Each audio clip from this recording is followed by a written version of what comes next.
permission, I would just like to ask, for the record po, itong Freedom of Information Bill as in filed in Congress, 8 Congress pa, sus Marisip, 20th Congress na tayo, Mr. Chair. 12 Congress na po. Hindi pa yata ako pinapanganak nito. Anyway, nakapending na. Ang tanong po natin dito, nandito po ba, may representative po ba ang tiga-PCO dito, Presidential Communications Office? Kayo po, ma'am. Ano hong status na po nito? Sa last Congress po, umabot ba ito ng third reading, itong Freedom of Information? Good afternoon, Mr. Chair. For the last Congress po, ang FOI bill po ay umabot po ng second reading sa Senate po. But for the House of Representatives, no, nasa committee level lang po. Nasa committee? Okay. Wala ho kayong, would you happen to know kung bakit po hindi gumagalaw sa Congress at dito ay second, second reading pa lamang? Are there explanations? Can you give us that explanations now? Meron bang disagreeing provisions po doon? Or talagang sadyang ayaw lang ng ilang mambabatas yung Freedom of Information Bill dahil may tinatago ang ilang mga mambabatas? Thank you, Mr. Chair. For the past 9 years, over 9 years of implementing of the FOI program po, under the executive branch, we had the several consultation na po with the national government agencies, the civil society organization, academe, and even the media groups po. Nagkakasundo naman po kami sa mga provisions po ng FOI bill. I understand that, Mr. Chair, ano po, ang punto ko lamang po, saan po ang problema? Of course, wala naman po magagawa ang anumang agency pag naging batas po ito. Kailangan po sumunod, maging ng particular ng executive department, maging ng office of the president. Pero ang punto ko, bakit po, may dahilan po ba, may nakausap po ba kayo na sa Congress lalo na ito'y umabot na sa committee, at least dito kahit papano umakyat pa sa second reading? Ano po ang binigay sa inyo na reason? Mr. Chair, no definite reason was received from our end, but there are instances po na pag-uusapan that the FOI program is nagkakaroon po ng misconception na nagiging fault-finding mechanism po siya. But for us sa FOI, sa PCO po, nakita When po... you say fault-finding na nino? Ibig sabihin, sinong natatakot, nangangamba na magkakaroon ng ito'y gagamiting fault-finding? Yes po, fault finding as well as baka po ma-invade yung personal information po or for privacy information po ng mga officials and public servants po. But Mr. Chair, if I may add, for the past 9 years of implementing FOI program, nakita po namin sa data po namin that only 9% or around less than 10% po ang nagre-request ng personal information. That's why we want to assure po, thank you Mr. Chair for giving this opportunity po, we want to assure our fellow public servants that this bill is not meant to punish or gawin po siyang fault finding, but rather to guide and empower po yung ating mga fellow public servants kasi magkakaroon po tayo ng streamlined and clear guidelines po in releasing information. Mr. Chair, I think wala tayong nakikitang problema sa mga government agencies. Ang sinasabi ko, bago po lumusot, dumadaan po sa Congress, sa Senate. Kung sa Congress po hanggang committee level pa lamang po, may problema po. Meron doong ayaw matuloy itong FOI. Dito sa Senado, kahit papano, siguro dahil busy o maraming ginagawa at iilan lang kami dito, at least umabot pa ng second reading. So, there's this really... Panahon ko lang yun. Pero mo, sa panahon pa pala ni Sir. Siguro ngayon, Mr. Chair, baka lumusot na ito sa Senado. Ang problem, kailangan may counterpart ito. Hindi naman natin may papasang batas kung dito lumusot man sa'yo. Baka bukas makalawa o next year, ito ay batas na dito. Pero ibig sabihin, lumusot na. Nasa plenaryo na natin. Ang problema ho, doon sa kabila po, yung ating kapitbahay po ngayon, Diyos ko po, sandamakmak po yung problema nila. Pero before that, Mr. Chair, if you allow me, I think, let me ask attorney from the Right to Know group, please identify yourself. Magandang umaga po. Maraming salamat, Mr. Chair and Honorable Senator Erwin Tulfo. Gusto namin pong magkomento dun sa binanggit nyo, dun sa naging karanasan ng right to know right now. Ganito na lang ho, your attorney, what is your name? Balaluan, Your Honor. Balaluan. Attorney, will you agree with me if I said may natatakot po na ilan kaya hindi po lumulusot ito dahil ayaw palusutin? And the excuse like walang oras, pagkahaba-haba po, kagaya po ito 20th Congress, 3 years po ito. 3 years hindi mo pa ipasa batas. Very disappointing ho eh. I mean, now I'm in the legislature.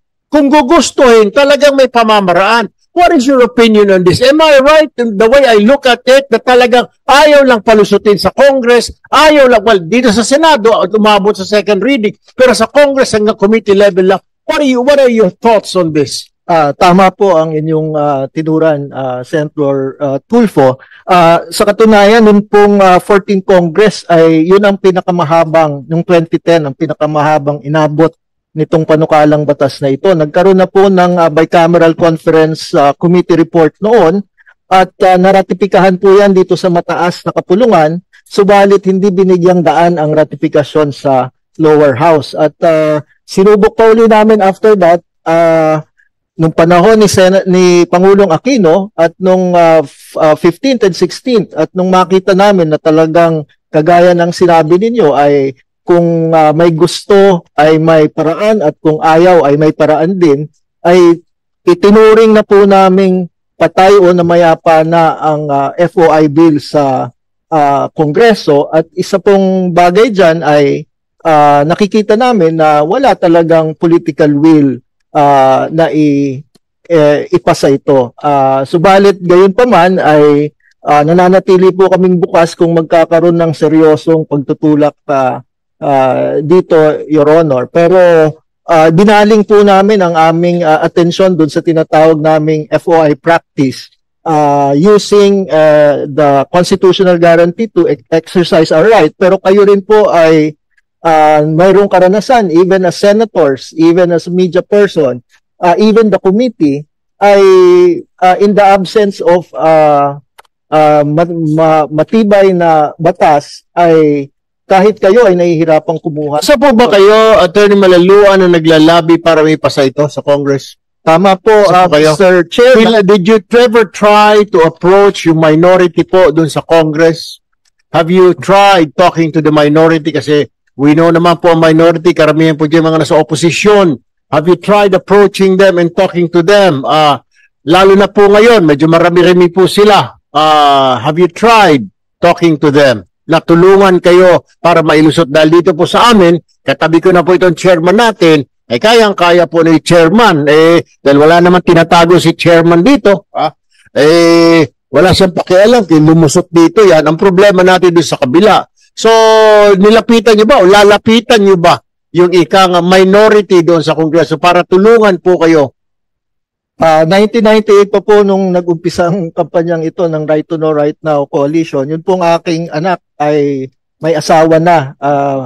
Bagong panganak pa lamang po nung nag-umpisa ang panukalang batas na ito. Sa totoo po ay sinabi nga ho kanina na noong 15th and 16th Congress, pagkatapos ng mahabang panahon ay tinuring naming na mayapa na itong batas na ito. Subalit kung makakakita po kami ng seryosong pagsusulong dito, ay babalik po kami sa legislative terrain at kagaya ng mungkahi ninyo ay nakikita namin na isa yung mababang kapulungan sa may ayaw ng panukalang batas na ito dahil na prove na ng Senado noong 14th Congress na niratipikahan niya yung bicameral conference report. Talagang isang hinga na lang, isang hibla na lang ang kinakailangan that would have made this bill a law, but kagaya po ng nasabi. Ano pong dahilan? Naubusan ng oras? Hindi po. Mayroon pa pong pagkakataon na may kumontra. Tipika. Sa totoo lang po, kung titingnan ninyo. Kaya po, ano nangyari, Attorney Balaluan?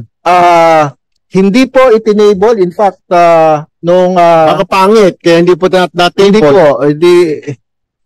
Kung maganda, siyempre, sigurado, naka-table na ho yun. Ayaw po. Ayaw talaga. Ayaw talaga. In fact, may tinatago po siguro. Will you agree with me na maraming ayaw sa batas na yan doon po sa Kongreso. Mukhang marami pong natatakot. Ayan tuloy, nakarma. Anyway, let's move back dito po sa PCO. So ano, Sen, meron na akong tanong. Ngayon po ba may nag-file na sa Tuwi naman kanila po, sa kanila? May nag-file na sa kanila? tuwi naman pong Kongreso ay laging may nagpa-file dito. Pero simula po noong Ngayon pong 20th, meron pong nag-file sa mayroon kanila. pong mga Na hearing na po nila? Sa mukhang nagkaroon na yata ng organizational meeting kagaya dito. Opo. Ah, Paki-monitor din po para masabayan po namin. yes. Salamat po. maraming salamat, Mr. Chair. Balikan ko lamang po itong Presidential Communications Office.